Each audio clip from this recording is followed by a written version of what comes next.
Narito na naman tayo para sa isang napaka-sweet at nakakakilig na love story nila Kalingap Edu at Ate Viancy. Sulat mo ay aking makilala at kung ano Sa pagpapatuloy ng ating love story ay may malaki talagang surprise ang Kalingap team para sa pamilya ni Ate Viancy, kaya naman ito ang mga nangyari. Noong pumunta nga si Kalingap Edu sa kanilang bahay ay wala pa si Ate Viancy, kaya naman ang papa na lamang niya ang isinama niya sa lupa na pagtitirikan ng kanilang bahay.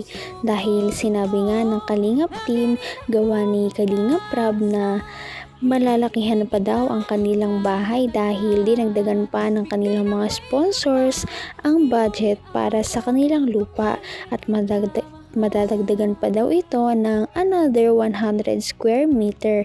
At ito nga ang pinagpasalamat ng papa ni Ate Viancy at nandoon sila sa lugar na yun para magkaroon na ng pirmahan at may turnover na talaga ang lupa sa pangalan nila. Isa rin to sa inaabangan ko. Excited din po ako kasi isa ito sa magiging record breaking ng ating mga pabahay. No? Hindi po natin bukod lubos sa kalain at makakapatayo tayo ng up and down na pabahay. Ano? Dahil syempre sa mga sponsor. Kasi kung wala namang sponsor, yung simpleng bahay lang din naman ang makapagawa natin. Pero dahil sa nadagdagan nga po na tayo ng sponsors, so yun yung request nila, susundin po natin yun kasi di naman natin pera yun. Dito lang naman tayo para maging instrumento, yung daluyan ng pagpapala. Ano? Okay. Kaya yun tay, wala ang gagawin na lang natin, magpasalamat sa kanila kasi kagustuhan po nila yun, ano? Kahit kagustuhan ni tatay, simple lang, pero yun po talaga ang ganun po kasi kaya sila minahal din ng mga tao dahil napakasimple lang po nila. Ni minsan, di po yung nag-demand sa atin, di yung naghingi sa atin. Grabe talaga ang mga blessings na hatid ng Kalingap team sa mga pamilya na kanilang mga beneficiaries.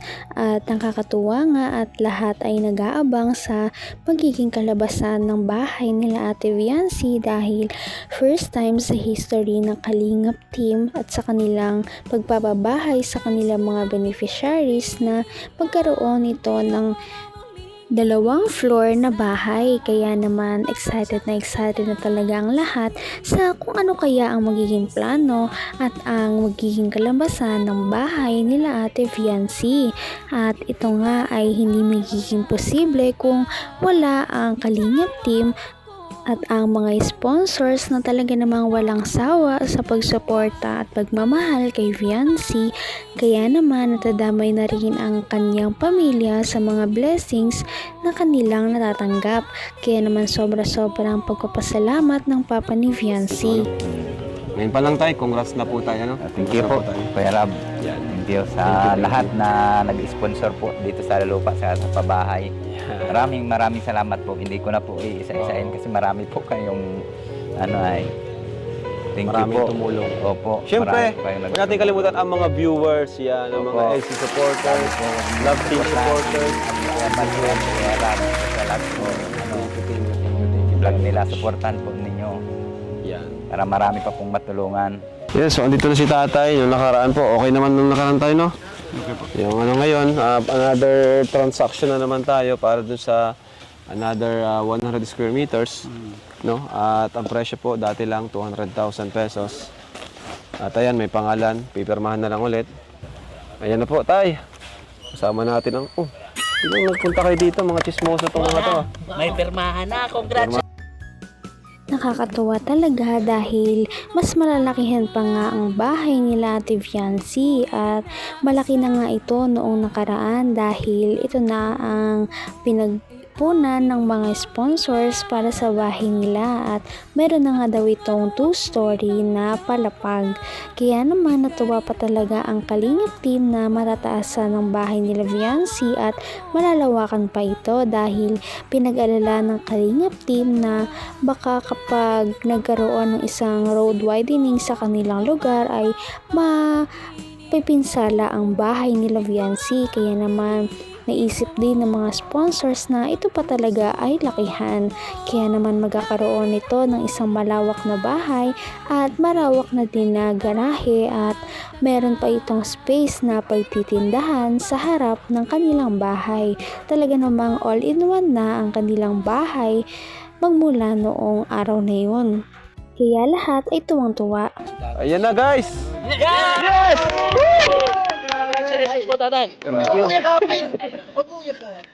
So, ito po, yung 200,000. Oh, hawakan mo ato. Hawakan mo lang. O yan, nakahawak ka na. Tama na. Hawak. Hawak lang. Ayan. At least dumaan sa inyo, ano? Nakahawak kayo 200,000. Tay. Yes!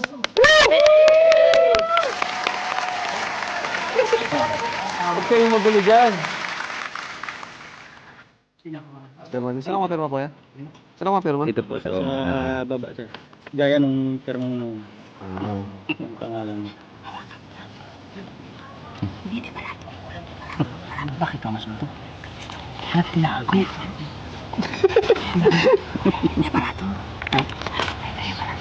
At ayun na nga, nagkaroon na nga ng pirmahan sa pagitan ng Kalingap team ng Papa ni Viancy at ng may-ari ng lupa dati. Talagang napakamahal ng lupa na binili dahil ito ay nagkakalhalagang 200,000 pesos. Kaya naman lubos ang pagpapasalamat ng Papa ni Viancy sa bagong biyaya na dumating sa kanila. Kaya naman ganon din kamahal ang lupa na yon dahil masyado daw maganda ang location na yon dahil malapit iyon sa mga pamilihan, sa mga mall, malapit din ito sa bahay ni Kalingap Edu at higit sa lahat, mas malapit daw ito sa mga paaralan kaya naman hindi na mahihirapan si Viancy at ang kapatid nito maglakad. Bakit tayo medyo mas may preso ang dito lupa? Dahil sa pwesto tayo? Location? Yun. Palakpakan natin. Sinabihan siya tatay. Maraming salamat po sa mga nag-sponsor sa lupa at sa bahay po. Yun. Ayun. Tara. Malapit na mag-uwian sila, no? Biansi ngayon. Oo nga eh. Ano na oh. Siguro mga 30 minutes na lang. Makakano na yun. 30 minutes na lang po kayo, Do. Sana makita natin siya. Hoy, parang namimiss mo, ah. Grabe. Hirap pala ng ganito, no? Kailangan pa natin maghintay dito para makita lang siya. Layo pa naman ang lugar niya. Kailan po talaga kayo, Do? Talagang Pagka may namimiss yan. pasok, dapat po talaga maghintay po tayo. Baka Basta- gabi na tayo ng mga kauwi. Ha? Nandito lang po kami para kahit gabihin po tayo, Kuya Edo, maghihintay po tayo dito. Susunduin natin siya tapos ganyan pa ang suot mo. Baka tayo pagtawanan ng mga... Sa kabilang banda, pagkatapos ng pirmahan ay tumungo na nga si Kalingap Edu sa school nila Ate Viancy para siya ay surprise at sunduin. Dahil hindi na nga sila nag-uusap ng mga ilang araw dahil napapansin niyang parang cold na daw si Ate Viancy sa kanya at hindi na ito nagre-reply palagi. Kaya gusto niya itong puntahan at tanungin kung ano ba talaga ang nangyari sa kanilang dalawa. Kaya naman matyaga na naghihintay si Kalingap Edu at ang kanyang mga backup na nasa likod lamang niya at talaga namang nag-entertain kay Kalingap Edu para hindi siya kabahan at hindi siya masyadong mainip sa paghahantay kay Ate Viancy. Yan. Bakit sino ba ililipad mo? Pagkaro may alaga akong dalawang bata. Bata pa po ako, 13 years siya po, na malaki na dyan, no? Hindi. Baka iwasan nila tayo. Hindi po, pagtatanggol po kita, Kuya Edo. Pero ato, ano? Ako ay super ate. Baka lalo mahiya yung pag nakita kayo. Sa likod na lang po ako, Kuya Edo. Hindi mahiya, matutuwa sa amin yun kasi karakter ng kanilang stop toys. Hindi naman kami kinakaya ni Biancy. Natutuwa yun sa amin. Oo. Ay, wala signal pala dito. Hindi ko siya ma-chat kasi wala Walang signal. signal. Wala rin Walang yung cellphone. Ano yan? Kasi po sana hindi pa tayo naiwan. Sige, ikaw ba, baby? Ginagawa. Ayusin mo. Ayusin mo. Kaya na, nakapasok din ako eh. Ha? Hintayin lang natin dito siya. Sige po. May kamukha ka dun. Saan po? Sa loob. Ayun na. Ayun na po, Kuya Edo. At ayun na nga, naghintay na si Kalingap Edu na makalabas si Ate Viancy. At sinilip niya muna ang loob ng school ni Ate Viancy para malaman kung pauwi na ba ito, at talagang tumayo siya doon sa harap ng gate kahit medyo matagal, at tiniis niya ito para lamang kay Ate Viancy, para hindi makalagpas si Ate Viancy at baka hindi pa sila magkita kung sa malayo siya maghihintay.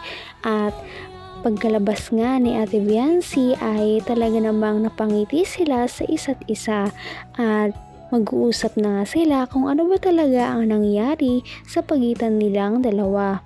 At yan ang ating mga aabangan sa ating susunod na upload at video. Ngayon'y Kaya naman, sana ipatuloy natin silang suportahan at mahalin si Viancy, si Kalingap Edu at ang Kalingap team. Yun lamang at maraming salamat sa panonood. Abangan natin kung magkakatuluyan ba talaga si Kalingap Edu at Viancy. Hanggang sa muli. Bye! ngayon'y abot